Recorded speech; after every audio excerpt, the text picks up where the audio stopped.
नमस्कार, मी स्नेहा आपल्या यूट्यूब चॅनलमध्ये तुम्हा सर्वांचं पुन्हा एकदा स्वागत करते। आज आषाढी एकादशीनिमित्त आपण साबुदाण्याची झटपट खिचडी बनवणार आहोत। तर चला जास्त वेळ न घालवता सुरुवात करूया आजच्या या रेसिपीला।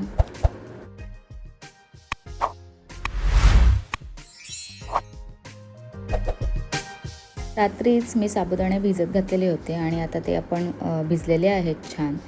आणि त्याला आता व्यवस्थित मी सुट्टे करून घेणार आहे, कारण का ते जेव्हा भिजत घालतो तेव्हा ते असे चिकटून राहतात। ॲक्च्युली मध्ये मध्ये त्याला ढवळायचं असतं, पण मी रात्रीच भिजत घातलेले होते। सो आता पुढची प्रोसिजर बघूया आपण। मी आधीच दाण्याचा कूट करून ठेवलेला होता, जनरली मी करून ठेवते। सो तो दाण्याचा कूट भाजलेल्या शेंगदाण्याचा दाण्यांचा कूट आपण घेणार आहोत। त्याच्यामध्ये 3 ते 4 मिरच्या टाकणार आहोत आणि थोडंसं जिरं टाकणार आहोत आणि हे सगळं आपण वाटून घेणार आहोत। तर हे बघा, अशा पद्धतीने आपल्याला ते वाटून घ्यायचं आहे।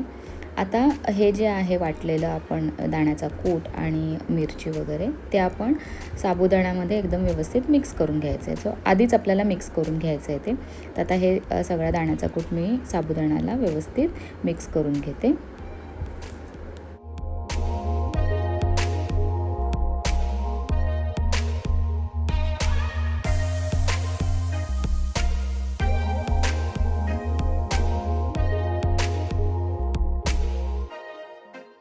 आता मी जो बटाटा आहे तो उकडलेला नाही आहे, उकडलेला बटाटासुद्धा घालतात, तर मी अशा पद्धतीने त्याला श्रेडेड करून घेतलेला आहे। आता आपण फोडणीची तयारी करूयात। तर कढईमध्ये मी तेल तापवून घेते। सो आता तेल आपलं छान गरम झालं आहे। आपण 1 चमचाभर जिरं टाकणार आहोत आणि जिरं चालतं उपासाला, त्याच्यामुळे तुम्ही जिरं खात असाल तर जिरं टाका, अदरवाईज मिरचीची फोडणी केली तरीसुद्धा चालणार आहे। पण मी मिरची ऑलरेडी त्या वाटण म्हणजे जे आपण मगाशी शेंगदाण्याचा कूट आणि मिरची वाटलेली आहे, सो त्याच्यात मिरची घातलेली आहे। आता हा जो बटाटा आहे आपल्याला तेलामध्येच फ्राय करून घ्यायचा आहे आणि किसलेला आहे हा बटाटा, त्याच्यामुळे लवकर शिजतो, जास्त वेळ लागत नाही। तर आता आपण हा बटाटा शिजवून घेणार आहोत।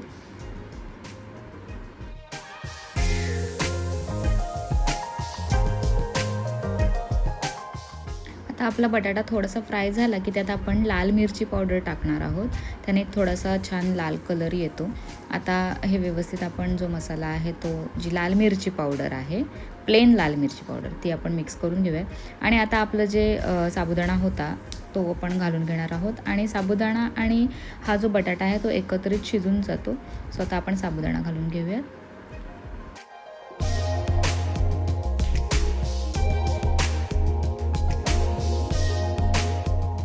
साबुदाणा घातल्यावर तो कंटिन्यू ढवळत राहायचं आहे, म्हणजे कारण का तो खाली लागण्याची शक्यता असते। सो झाकण नाही लावायचं आहे, त्याला थोडंसं ढवळतच फ्राय करायचं आहे। आता मी याच्यामध्ये चवीप्रमाणे मीठ घालते आणि मीठ घातल्यानंतर आपण पुन्हा आता ढवळून घेणार आहोत आणि आपल्याला कंटिन्यू ते ढवळतच राहायचं आहे आणि तो साबुदाणा शिजवायचा आहे। सो आता लवकरच आपली साबुदाण्याची खिचडी तयार होणार आहे।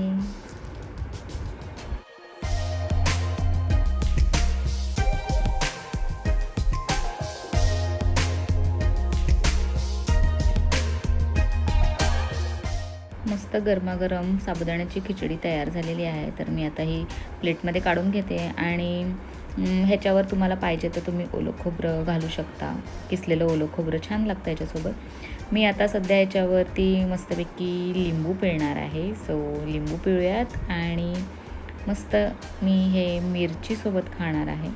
सो मला कच्च्या मिरच्या आवडतात, सो मी मिरचीसोबत खाणार आहे। तुम्हाला हा आजचा व्हिडिओ आवडला असेल तर आपल्या चॅनलला लाईक करा, शेअर करा आणि सबस्क्राईब करायला विसरू नका। लवकरच भेटू नवीन एका व्हिडिओमध्ये, तोपर्यंत स्टे ट्यून।